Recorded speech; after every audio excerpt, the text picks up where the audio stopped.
Uba, welcome back to the podcast, man. It's a pleasure to be chatting with you on the eve of the Tour Divide, man. How are you feeling? Yeah, quite good. I arrived yesterday in Banff, where the Tour Divide will start on Friday. The journey here was a bit more interesting, let's say, than I expected. So I flew in to Montreal from Barcelona. My bike got lost there, which can happen on transits. But what worried me a bit was that I was told that the bike is stuck in customs, and that's something. I mean, normally they just lose it somewhere in the transit, but if something which normally doesn't undergo custom inspections gets stuck in customs, then I was like, well, that's interesting because I mean, getting something out of customs can be done in 1 hour or in 1 month. So you never know. But in the end, everything worked out quite well. So the bike came with another flight the next day, and I was able to get to Banff yesterday and yeah, built the bike, set everything up. I had a nice little ride yesterday already, so feeling quite good. Yeah, yeah, that is wild, man. Nothing like a little bit of drama right before the divide. Uh, did you have any? I saw you put out a message on social media about like, hey, do you know anybody that works for this airline? Like, did you get involved and help move things along, or did their system just flush out your bike naturally? It flushed it out naturally, let's say it like this. So it was I was thankful that it was not needed to involve anyone and to get more help. But it was again good to see how reactive the community is, and I got some pretty good responses from friends. They said, "Yeah, I know someone. I met someone last year on a bikepacking trip here and there, and he's working there and can help to figure out." So that's super good and helpful and gives confidence if you are in a situation like this and basically panicking. Yeah, I can't imagine what you were going through. All the things that you have, not just the Tour Divide, but we're going to talk about your overall goals for 2024. And you've invested a lot of time and energy into this year. And for it to all hinge on a bike being lost in transport and completely at its disposal is stressful to say the least, you know? Yeah, exactly. So let's. I think most people know. I think most people have heard the news, but you've set lofty goals for this year. And for anybody who hasn't heard the news, why don't you introduce what you're going to be attempting in 2024? So my plan for this year is doing the Triple Crown Challenge, which means the Tour Divide, the Colorado Trail, the Arizona Trail, all three within the Grand Depart, which is mid-June, mid-August, and mid-October, and all of them this year, so in one calendar year. And so because I thought that's not yet enough, I also wanted to go for the overall record, so the accumulated time of all three events currently is 27 days, 18 hours. And it was set by Jay Petervary in 2015. And I thought it's a nice idea to go for it, even if it's the routes have changed and everything has evolved since then. So it's a bit more tricky to get to this time, but I thought that's only a bit more spice in the challenge, and that's what I want to do and focus on this year. Yeah, go big or go home, man.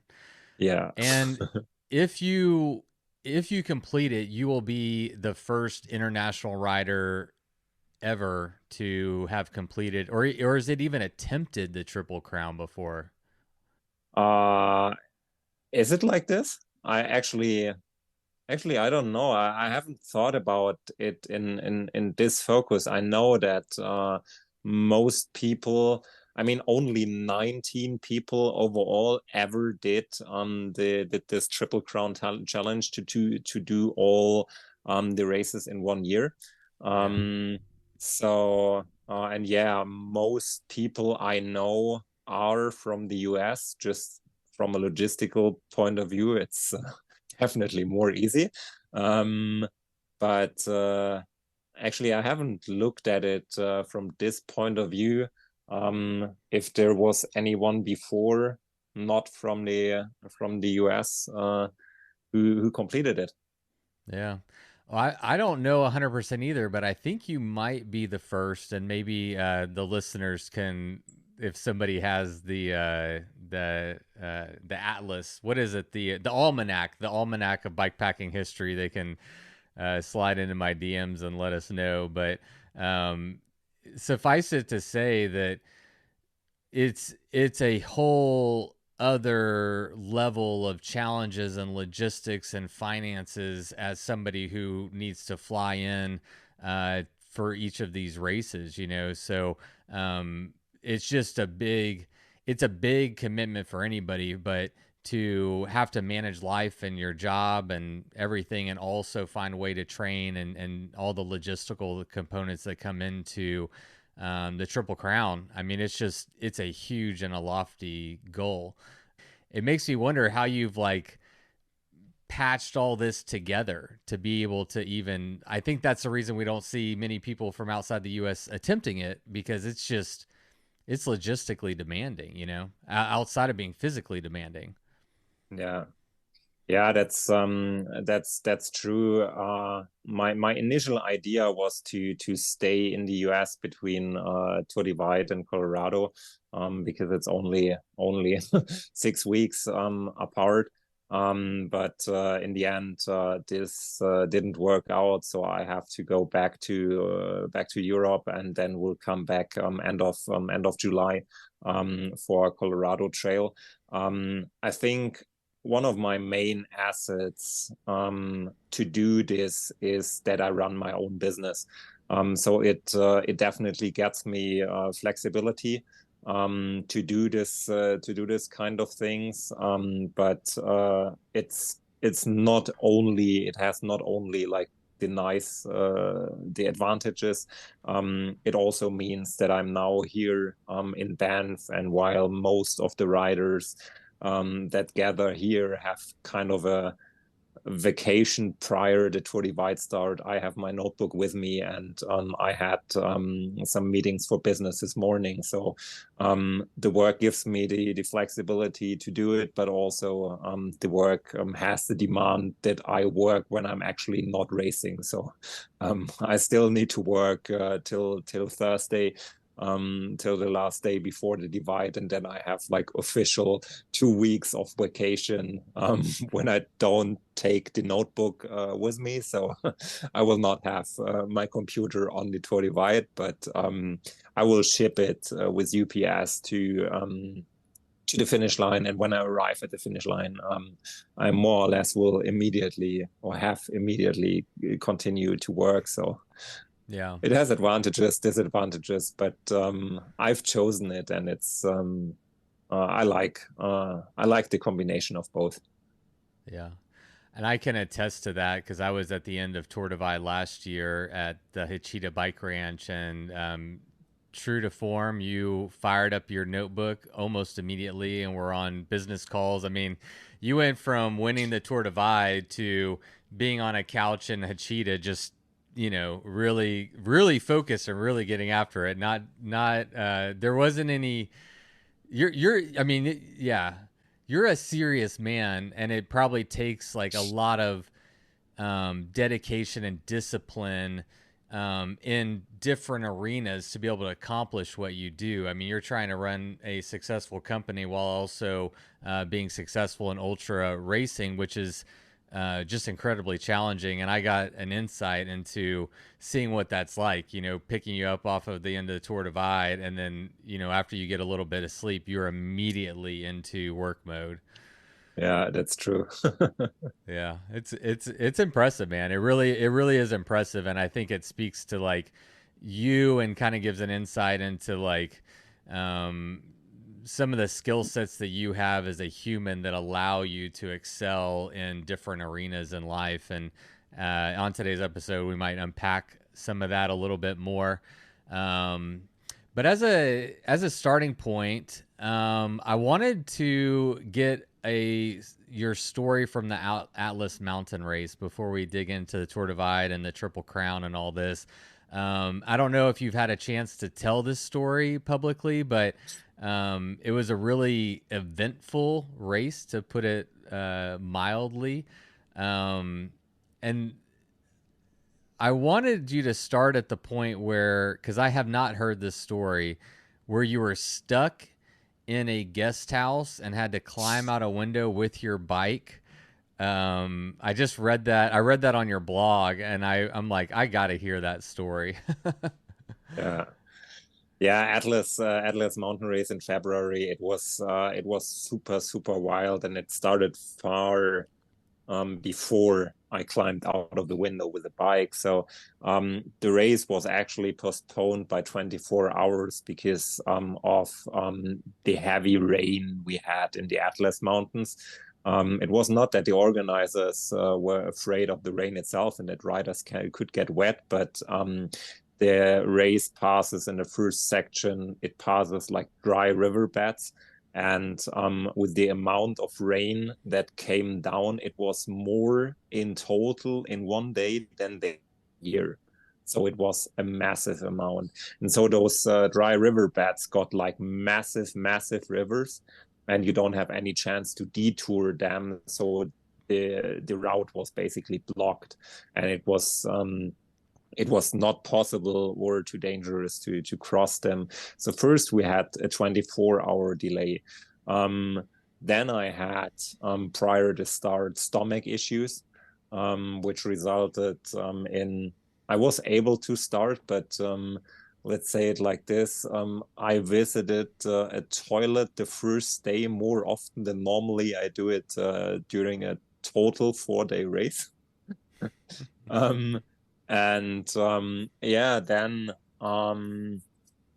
the race went quite well. I was sitting in third position, chasing the head of the race, and after one of the most famous sections, the Old Colonial Road in Morocco, it's like an old from colonial times and about yeah, not used road anymore. It's super rugged, it's totally broken, it's super rough, it's hard to ride even on a mountain bike. And I came down there and went into a very small town, and there was a shop. It was shortly before midnight. There was a shop still open, and I went in and bought some stuff, did the resupply, and I asked the owner if there is anyone in the small village who has kind of accommodation. And it was more this communication with hands and feet because he was not speaking English for sure. We were in the middle of nowhere, and I don't speak any Arabic languages. So, but we had this kind of communication, and in the end, he brought me to the first floor above his shop, and he had, let's say, kind of accommodation there. There was a room with a mattress, and the mattress was literally the most dirty mattress I've ever seen in my life. I'm normally not disgusted by any dirty things I do or I use on bikepacking races, but this was really, it even hit me hard. I mean, this is coming from the guy who spent 10 hours in a porta potty with two other dudes, like the porta potty and all the all the trail side toilets are more like 4-star hotels compared to what I got there. And for this, I paid 20 dirham, which is equivalent to like $2. And you can imagine what you can expect or get for $2 a night. Anyway, I slept there for maybe 2.5, 3 hours, and there were a lot of dogs barking in the neighborhood, so it was not even a good sleep. So I got up again and wanted to leave after something like 3 hours, and then realized that the front door of the building was locked, and it was a massive steel door, and there was no way to escape.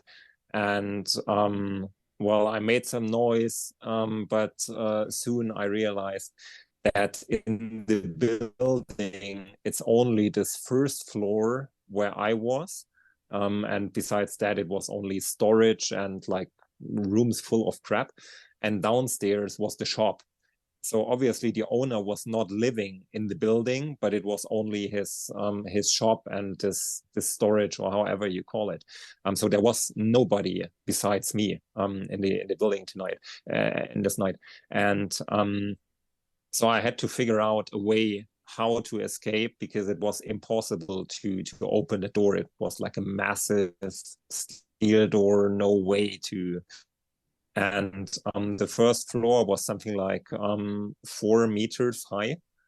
So it's nothing you just jump down and run away.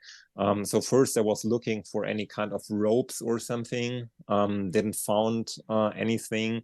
And then I basically ended up climbing out through a door to a balcony, and climbing from the balcony in the first floor to the house next to it, because in front of this house next to it, there was like a container which was like 2 meters high. So you basically had a big step. So step down from the first floor to a container 2 meters, and then step down from this container 2 meters to the street.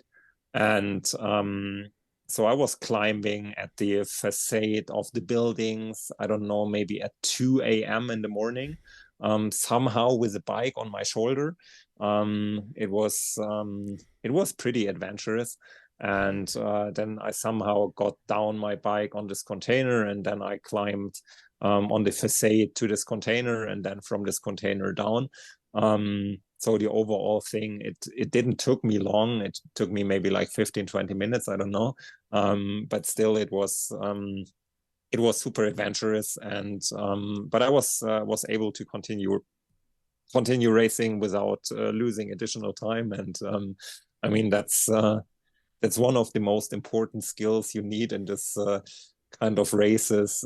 Get out of difficult situations and continue racing. Yeah. I can only imagine what would have happened if one of the locals saw you climbing on the exterior of the building with a bike on your back, and you not speaking Arabic, trying to discuss, have that conversation of like what you're doing and explain it. That would have been hilarious, and also maybe a little scary and weird and uncomfortable, but what a wild predicament. Yeah. Yeah, but at least it was obvious that I was breaking out and not breaking in. Good. Good. You're like, just let me out of here. Then they're gonna wonder who had you captive. But all right. Well, yeah. Then what happened? Most people probably will know that you got in an accident like right towards the end of Atlas. So take us through the finish line of that one. Yeah, then I after I escaped the building, I was close to the finish line, and something like 80 kilometers out of the finish, a big group of maybe, like, I don't know, 12 dogs or something, they chased me, and then I just continued riding. And then they left, and only one dog was still on my right side, and it was the size of a Labrador, and he looked quite nice and friendly, and he just followed along on my right side, and I thought like, oh, nice company, and he didn't bark and he didn't do anything, so I thought he's just a friendly guy.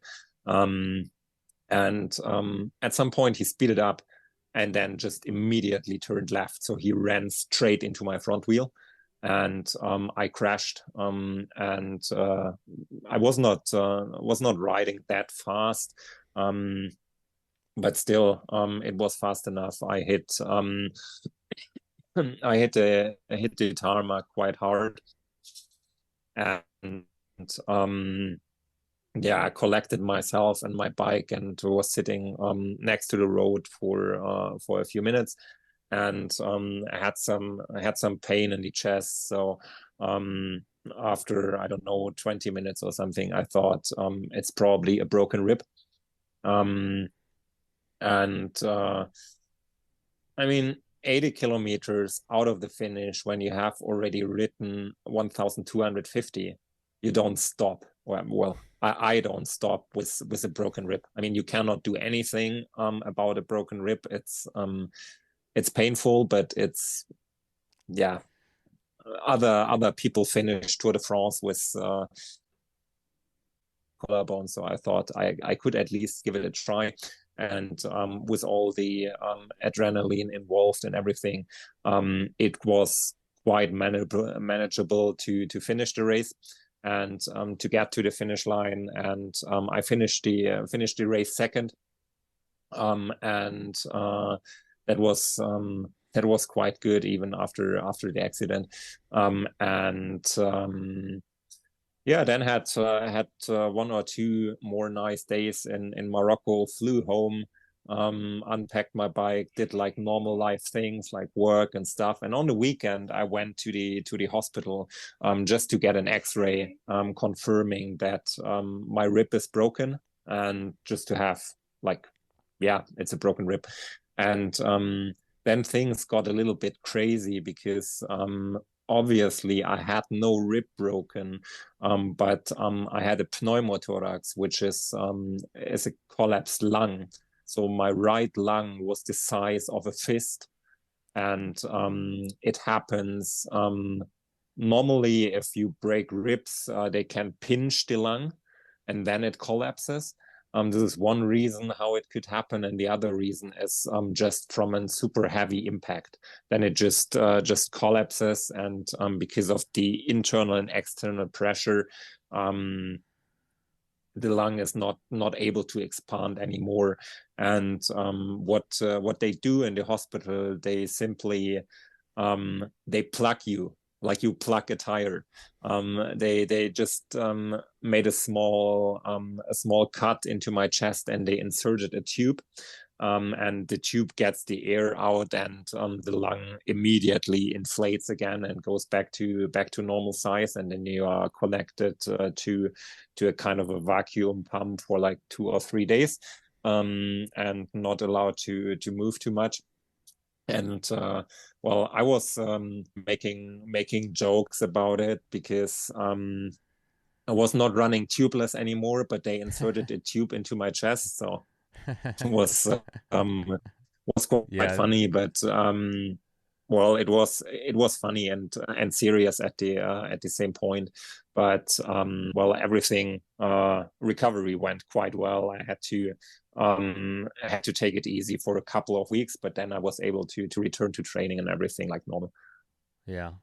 And that's kind of what I mean, that story is very telling, and there's a lot we could unpack there, but that's what part of what I was wondering is how are you healed? How did it impact training?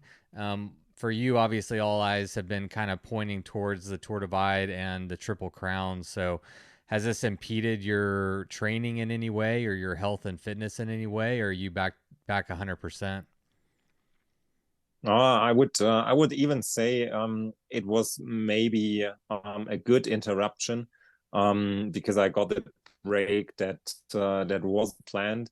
And when I restarted training, proper training, like maybe beginning of March, mid of March, I soon realized that the build up was way better, and beginning of May, I had way better feeling, and also on the performance testing, I had better values than I had the year before.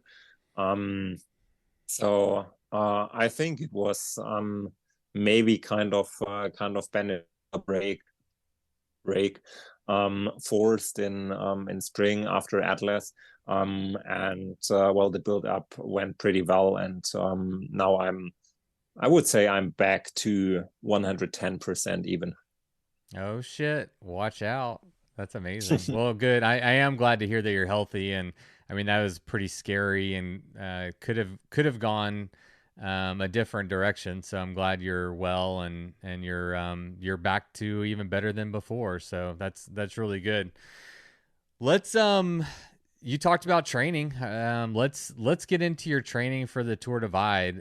One of the things that I think is really interesting as just an observer of the sport is that you are seemingly taking a much more scientific and technological approach to training and fitness than what I'm personally seeing in the bikepacking space. And so, as a starting point, I'm wondering if you could like give us a bird's eye view of what your training is inspired by. Like, where are you getting your inspiration? Is it coming from the pro tour of cycling?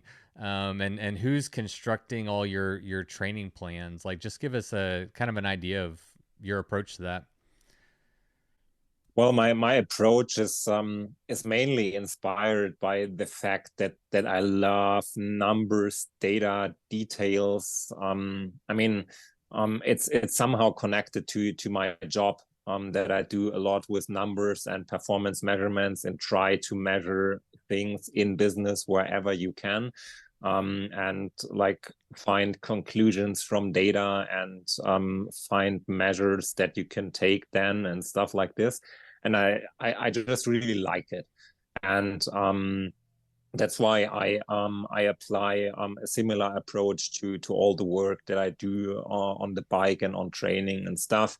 And for sure, it's also inspired by the people I work with.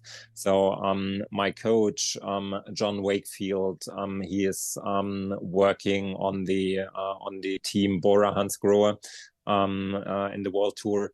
So a lot of data analytics with riders data and stuff like this.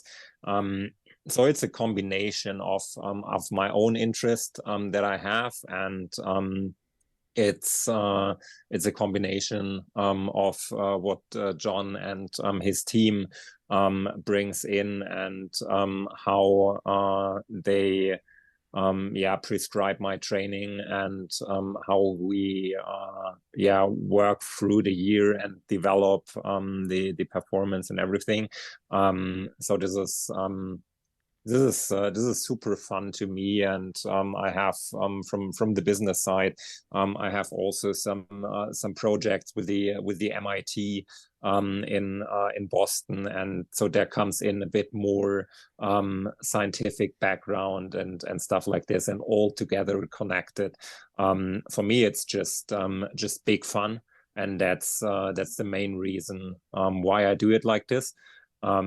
Because I mean, I also know that, especially in the world of unsupported bikepacking, this approach is kind of unique. And to be honest, you don't really need this kind of approach. You don't gain too much advantages out of it, because riding something like Tour Divide is much more dependent on other things than on training. So, I mean, going for the Tour de France and competing with Tadej Pogacar, you better train yourself, goddamn. And but I think on something like Tour Divide, training is important, yes, but there are like 1,000 other things that are more important.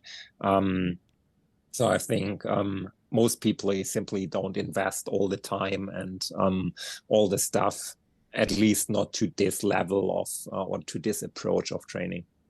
Yeah. Yeah, it's fascinating. I mean, I'm personally enjoying it, and it's been something where I've wondered how long it would take before we saw more athletes in ultra cycling adopting training methods from the pro tour, and also, I mean, to your point, it's going to be interesting to see what kind of advantages it does give you because there are so many other metrics and um, conditions and factors that are taken into consideration in ultra cycling. But you're doing a lot of work, and it's going to be really interesting to see how. I mean, it's already paying off. I think I read on your website you have 16 wins in ultra racing, so it's already paying off, and it'll just be interesting to see how that continues. Can you give us an overview of what your training program is like? I know we can't go day by day, but just in general, can you give us an idea of like what your training entails? Yeah. So the training basically looks like a normal training you would also use like for the world tour or something. So there is nothing that I train like 10 or 12-hour days.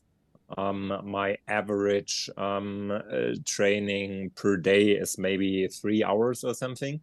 And like really long training sessions that I did the last weeks are 6 hours, 7 hours, maybe not longer.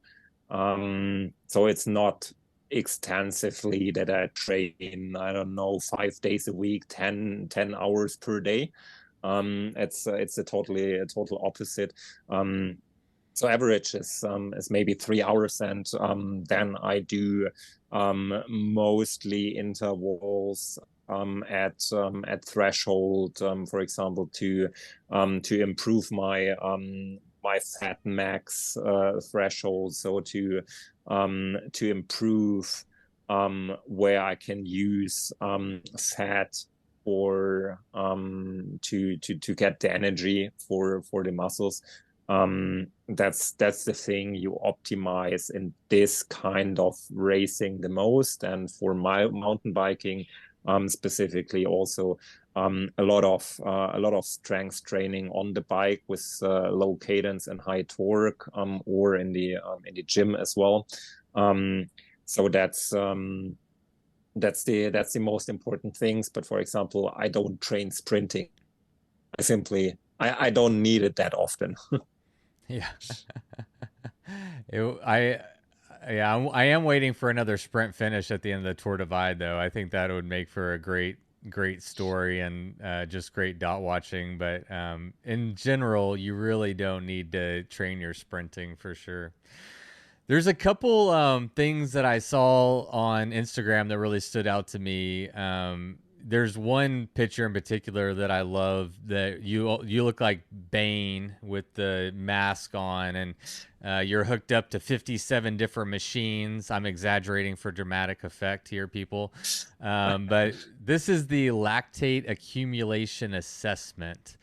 So what is the lactate accumulation assessment, and how are you utilizing that data to improve your performance, especially like on a race like the Tour Divide? Um, well, to sum up in a super simple way to make it easy to understand, you basically I wrote 7 minutes at a certain watts, and after 7 minutes it increased by 35 watts. And then after 7 minutes again and again and again. So the lactate step by step builds up until you basically collapse on the bike. And what you measure is the lactate. So you take a bit of blood from the ear and measure the lactate, and you also measure the the mask is for the breathing, to analyze the breathing and the gases. And you measure the power and the heart rate, and then you get different graphs that you can visualize. And I do this kind of testing something like 4 to 5 times a year. And what I then can do is basically see the development between the tests, and see the improvements, and see the overall improvements. And what it helps me for something like Tour Divide is to determine exactly the zones I need to train in, and where I need to ride to, as I said, maximize and optimize my body to use fat as a source of energy. And if you train in the specific zones, you can make them bigger, so the body is able to use the fat for energy production for a longer time, till who needs the carbohydrates. And also the whole metabolism is optimized, so to get more, so in simple words, get more power of any kind of food.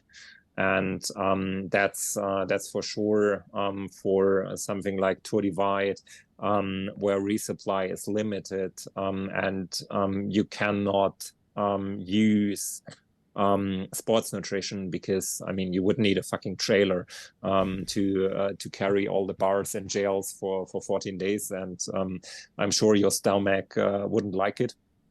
To live 14 days from jails. So it's super important to train the whole body to make most out of the energy he gets provided.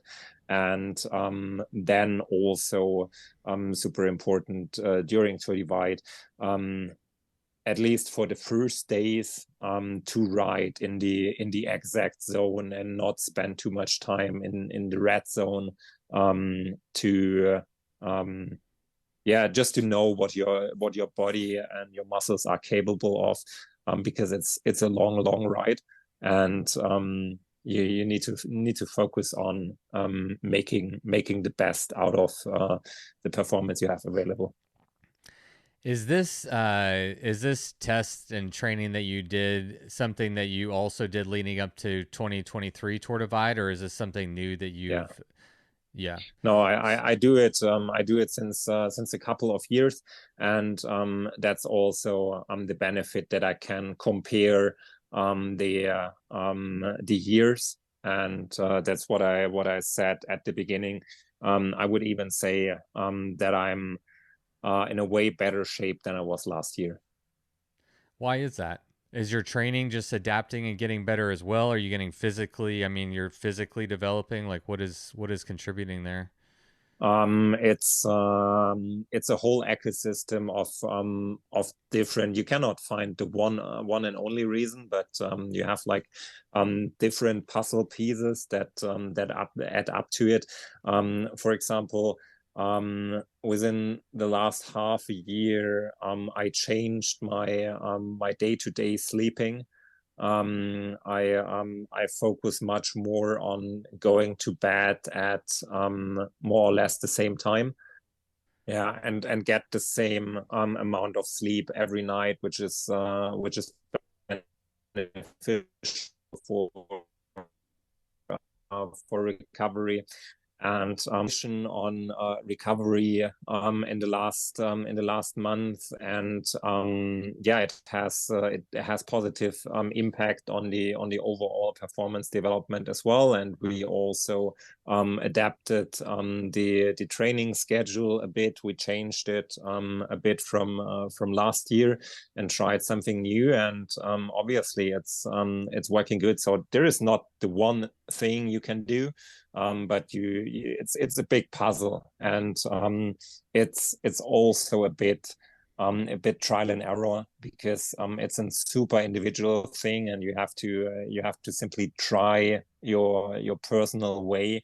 And you see the results only after a couple of weeks or month. You don't see it like you don't sleep one night and see the effect immediately afterwards. It's more a long-term development, but that it's worth the effort. Yeah, it's good to see, and it gives confidence for the divide start. Yeah. And also, I mean, in terms of being able to see the impact of all that training, I would assume that it requires you to actually go and push yourself on a Tour Divide or on an Atlas mountain race and like, okay, this is where, that's the playing field, that's a proving field, and so you can feel good in training and you can feel great going up to it, but what matters is that you feel good for that week or that 2 week period, right? Yes, that's exactly it. Yeah. So I mean, I can see how this is very exciting to put all these pieces together. It's a big puzzle. It's a biological puzzle. It's a mental puzzle. It's a logistical puzzle, and trying to optimize for every single category and at every single level. And then answering the question, okay, how does that end in a result and a performance? Are you frozen? Can you hear me again? Yep, I can hear you. You're sideways. I tried to fix this. No. There you go. Do you remember where we were at? I completely lost my train of thought. Me as well, because I was focusing on getting back. All right. Well, due to technical error, we got cut off and neither of us remember where we were at. So moving on, I was about to. I know we were concluding up the training aspect, and and that is very interesting. There's a lot to unpack there, but you got a lot to do to get ready to get on the Tour Divide and not just chat with me all day. So we're gonna skip ahead and jump right into the Tour Divide. So what's your goal for this year? I mean, you won last year. I think you were 4.5 hours off of Mike Hall's time. And in our last episode, we had a conversation about FKTs and the different routes and how they've changed. So people can kind of go back and listen to that one if they want to. But yeah, what are your goals for Tour Divide 2024? Yeah, so this year it's totally different because it's one puzzle piece out of three. So it's even more important for me to finish, because Triple Crown Challenge is the project only succeeds if I finish all three races. So there is no option to fail. So I have to make it to the finish. Well, that's always my goal, but it becomes a bit more important in this one because of the two other races that are following. So it's really big focus on getting to the finish line. And yeah, damn, I'm a competitive racer, so I want to do it fast. God damn. Of trying You to cut out trying again. uh, You said I'm a competitive racer. I want to do it fast, and then you cut out. yeah, and sure, I want to get to the finish line first, and well, I won it last year, so it would be cool to repeat this as well. And I think the competition this year with Justinas and with Lawrence Tendam and Alex Schultz, it will for sure help to keep me going. And yeah, also I changed my mind for the whole record time thing last year. I was basically chasing an existing record and thinking about the differences in the route before and now. This year I have a totally different view on this, and I think it's natural that the route changes over the years. And this year were three new sections introduced that they will not make the race faster. They will make it even more slow. at least by a couple of hours.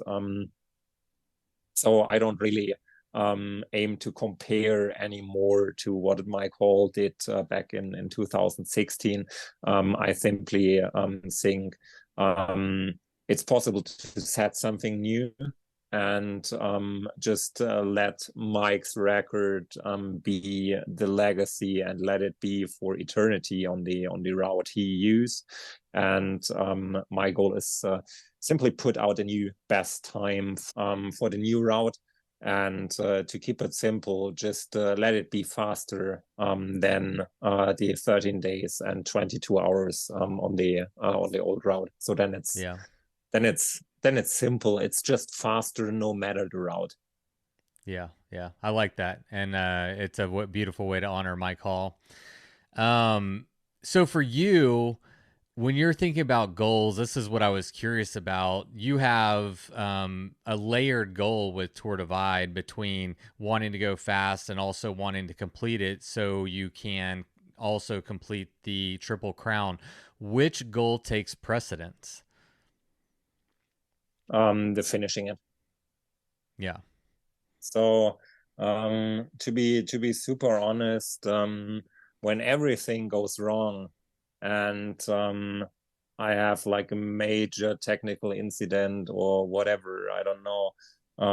I would even go, I don't know, rent a car, go by car to the next town, fix the bike, just use a whole day to fix it. I don't know, whatever. Go back to the route and continue riding. Even if it means, I don't know, I finish in 16 days, whatever. But the thing is to finish it. Right. Well, Yeah. and I have a flight to catch, so I still need to hurry, even if I take a day off the route. Yeah, yeah. Yeah, that makes sense. I mean, I would assume that you're going to prioritize the Triple Crown, but it's going to be it's going to be interesting once you're out there in the field and having to make potentially make those decisions. What part of the Tour Divide are you the most excited about? You haven't been back you were here last year. What are you the most looking forward to out there on the Tour Divide this year? Colorado. The whole state. It's simple. Beautiful. Yeah. I really liked it last year. Maybe it was also because we had the first 7 days. We had only rain, and Colorado was the first where the weather got nice. And in general, I like the high alpine areas and the high mountains. So this was really beautiful, and the weather was super nice. So this is the part I have the best, the most excited memory about it, and that's what I'm looking forward the most. But maybe also other parts of the route, if the conditions are better this year weather-wise. Maybe Montana is even beautiful if it doesn't rain. Yeah, absolutely. How are the conditions looking this year? I mean, last year was obviously tough weather conditions. How do they look this year? Yeah, the weather conditions. I mean, you cannot really predict it because it's 14 days. You never know. Currently here in Canada, there is a bit more, and on the high mountains as well, there is a bit more snow, because the spring was not that warm like last year. So especially in the beginning, for example, Coco Claims last year was free of snow. This year we probably will find still some snow there, and in the first mountains there's also a lot of water in the Canadian section from the snow melting. So there will be a lot of mud as well. And yeah, then onwards there are some reports that in the high mountains there's Red Meadow Pass still covered in snow. Reports are from last weekend, so there are still 5 days in between. Currently the weather is quite warm. Also in in the northern part of the route in the States. So there is still some snow melting, and last reports currently in the south, in New Mexico, south of Colorado, it's quite warm, to say it. I don't know how it develops, but it is like it is, and you have to cope with everything. So let's see and make Yeah. the best out of it. Yeah, let's hope you don't spend another 10 hours in a porta potty. Mm-hmm. Would be All nice. right. So looking ahead, Triple Crown is a three-pronged challenge with three different races. So just for the record, you've done Tour Divide once. You have not ever done Arizona Trail or Colorado Trail, correct? So That's right. you haven't experienced those two, but just looking at them on the map, knowing what they are, which course do you think is best suited to your skill sets, and which course are you the most concerned about? I don't know. I will know afterwards which suited the most. Um, I mean, I know the Tour Divide. It's super long. It's not technical. I did quite well on it last year. Colorado is way shorter, but also technical and hard. And Arizona is a totally different level. It's hot, it's technical, it's a lot of hiking through the Grand Canyon, and that makes the challenge so special to me, because all races have their own facets and engineering, and yeah, I will do my best on all three of them, but it's hard to say. I have some advantages on all three of them, but for sure also disadvantages. Yeah. Well, I guess we're going to find out because we didn't touch on it at the beginning of today's episode, but you and I are going to be following your journey at every stage along your Triple Crown attempt. So after Tour Divide, we'll touch base, and then we'll do it again after Colorado Trail and Arizona Trail as well. So it's going to be a fun adventure, and I really appreciate you agreeing to take me and my audience along for the ride, man. I mean, I'm going to be glued to Track Leaders. I absolutely can't wait. I think we're going to have a really great year, and I'm excited for you, man. It's going to be freaking, yeah, it's awesome, dude. I'm like a kid before Christmas, man. This is our Super Bowl, so I'm starting to get excited. That's cool. Thank you. Yeah, buddy. Well, thanks for coming on. I'll let you get on to all the other things you need to do to get ready to line up. But I wish you well out there, and I'll be thinking about you and definitely following along. That's super cool. Yeah, and then catch up in something like 2.5 weeks, ideally. Hell yeah, dude. We'll chat then, man. Happy trails out there. Thank you, man. All right, peace. Take it easy.